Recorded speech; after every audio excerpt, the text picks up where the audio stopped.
Welcome back to Mac Talks Football, and this is part 5 and the last part of my preview for the Premier League season 24-25. We have already talked about 16 teams in the 4 parts, so if you want to have a look at it, you can go and check them out. In this video, we are gonna talk about the 4 teams that finished in the Champions League last season, and we are going to see how they are preparing themselves for the next seasons, the transfer dealings that they have made, and the managerial changes and whatnot. We are going to talk about everything in this video, and we're going to see how they are, what the impact of all of this on the clubs and as well as the league. So let's get right into it. We are going to talk about Aston Villa, Liverpool, Arsenal and Manchester City. So without further ado, let's get into it. We're going to start with Aston Villa, and I mean, what an amazing season they had last year. Unai Emery was already like everybody thought he was doing a terrific job a year prior, but last year he took them to amazing heights, finishing in the Champions League places. They have qualified for Champions League for the first time since 1981-82 season. That's how long it has been, and then this is also their best league finish since the 95-96 season. So you know he has done an amazing job for them, and not just in the league. They reached the semi-final of the Conference League, so it was a great season all around for Aston Villa, and they would hope to continue on the same journey, to continue moving forward. They would want to establish themselves as a Champions League club that can continuously qualify for the Champions League. I know they are like I've seen other people doing the predictions and previews, and everybody's thinking that they're gonna have a drop off. I sort of agree with that, but I don't think that it's gonna be such a big drop off that that a lot of people are thinking about. They have lost 2 important and crucial players in Douglas Luiz and Luis Diaz. Luis Diaz has gone to Saudi Arabia, while Douglas Luiz, he has joined Juventus. They have brought in a lot of money, both of these sales, but they have lost 2 important and crucial players of the squad. It is definitely gonna affect Aston Villa. There's no doubt about that. But they have gone out and they have spent the money. They have brought in Amadou Onana and Luis Dobby from Everton. Onana, I think, is going to be like one of the best signings of the Premier League this season. It's a very underrated signing. Nobody's really talking about it, but I think it's gonna be very good for Aston Villa. Ian Maslin, he has come in from Chelsea for about £40 million. They've paid big money for him. They have also brought in young players like Cameron Archer and Jesse Gallagher from Sheffield United and Hull City respectively. Lewis Barkley has also come in from Luton Town.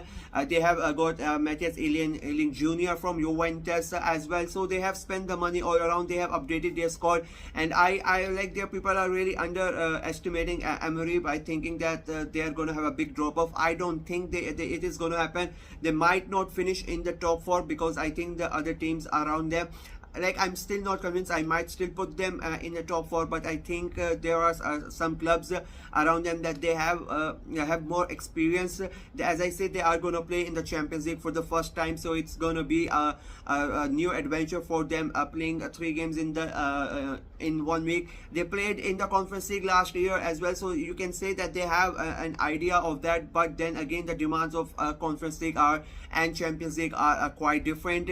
But I still think that they are going to have an incredible season yet again, and I think Emery and Aston Villa are going to shock people again. I think the way that the way he is managing the club is really good, and I think it is going to happen this year as well. They are going to have a great season yet again.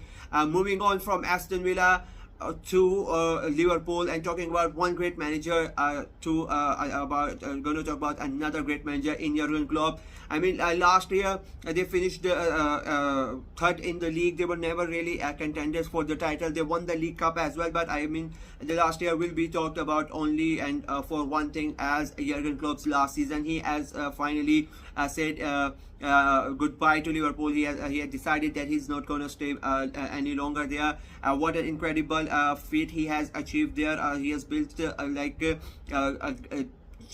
he has like basically changed their history. He has changed the club in a lot of ways. He finally made them win the first ever Premier League title. They have waited for so long, so he has done that. He has brought the club back in Europe's map. Like the Liverpool were not really talked about as much before Klopp came in. So he has changed the mentality of the club. Again, everybody now thinks of them as title contenders or top four player, top four certain like in the top four, they are in there for the discussion. So he has done a lot for the club. It has been an amazing feat. The 7 years that he has spent at the club was amazing, and now they have he is not there, and they have brought in Onslaught. I think it's a great replacement. He is like his level of thinking and his style of play is almost similar to Klopp, so that is gonna really be helpful for Liverpool. But I still think it's gonna take him time to adapt into the Premier League, even though he's a great manager and they have a great squad. Klopp has left them with a great squad. Like last year, what he built, I think Slot is gonna like he's gonna get the benefits of Klopp's problems. What he grew, he's gonna get the results out of it. And the other thing is they have not made any transfers. This is like I am gonna say it again, this is a bit concerning. I made a specific video about that I agree that they have a great squad and they are like they can go and compete with that squad, but you need to bring in new players to just refresh the squad, to regenerate the fans as well. So but they have not done anything. They are being linked with Georgian keeper Madishali, but again they are going to bring him in and then they are going to loan him out. So like I'm a bit skeptical about it, and I think that this idea of not bringing in players could turn out to could harm them in the season. It could be a problem for them because the clubs around them have made a good amount of transfer. They have strengthened them. We just talked about Aston Villa, and even though they lost 2 players, they have brought in a lot of players to strengthen the squad. Liverpool have not done that, so I think it could be a problem for them. Moving on from them, we are gonna talk about my club Arsenal, and they finished second yet again, but this time they went till the final day. With Manchester City. They competed in the final day, but they were not able to stop Man City from winning the league. They lost like just once in the last 20 games and drew once. So basically they won like out of 18 games out of the last 20, and still it was not enough to stop Manchester City from winning the title. But I hope, and the other Arsenal fans hope, that third time is the charm for us and we can go on and win the title this time around. Arsenal have just brought in Riccardo Calafiori, and I think it's a great signing. He was really great for Bologna. He was amazing at the Euros as well, and it helps the problem that we have been having at left back. Tomiyasu is again injured. Timber is injured again. It's not that far away for Timber, but Tomiyasu is gone long. And then you just have Zinchenko, and I personally don't really rate Zinchenko that much. So it's good to have Calafiori. He can play as a left-sided centre back, and then he can play as a left back as well. So I think it's a good signing there. There are a lot of rumors that we are still interested in with Mikel Merino. The personal terms are have been agreed. It's just the club's agreeing fees. I'm still quite concerned that this deal is not being completed till now, because I really thought that it would be done when the club was on the US preseason tour, but it has not happened. The league is starting tomorrow, and still we have not signed him, and then again we have not properly signed any winger or striker. So I am concerned about that as well. Gabriel Jesus is looking really good in preseason, but he was nowhere to be seen last year. So it's I'm a bit concerned in the striking department. I would still hope that they go out and buy. I don't think they are going to buy a striker, because to be honest, there is nobody really who you can go out and buy. Maybe there is Ivan Toney, but I think there's more chance of him going to United than coming to Arsenal. And then it's like nobody really is who can go out. You can go out and buy. if I would be if I would be Edu and Arteta, I would hope that they can bring in a winger of some sort. There are rumors about Gnabry not being wanted at Bayern. Kingsley Coman is also not wanted. So like there's a chance of we can go and get them, but as of now it's just Calafiori, and I think the Marino deal will be will be done. But it's gonna take time, and again I think it is gonna be this year. It's like more my heart than my brain, but my head that Arsenal are gonna win the league this time around. This is what I think, but we'll see. And the final team, of course, we're gonna talk about is Manchester City. They were the champions last year, fourth time in a row. But as I said, they had to go through until the last day to finally be champions. What can I say about Manchester City? They, as I said, Arsenal, they lost just once in the last 20 games. They won 18 of them, but still they were not able to stop Man City. That's how perfect they are. Arteta was asked in preseason that what he needs to do, and he said they need to win 38 out of the 38 games to stop Man City. That's how dominant they are. They have lost Julian Alvarez to Atletico Madrid, so maybe somehow that might that has of course weakened them. But again, it's Man City, it doesn't really matter to them. They might still go out and buy some player, and then that player would be the reason that they go and win the league yet again. I think because everybody said last season that nobody has done it 4 in a row, and it's not gonna happen, and Arsenal were very close.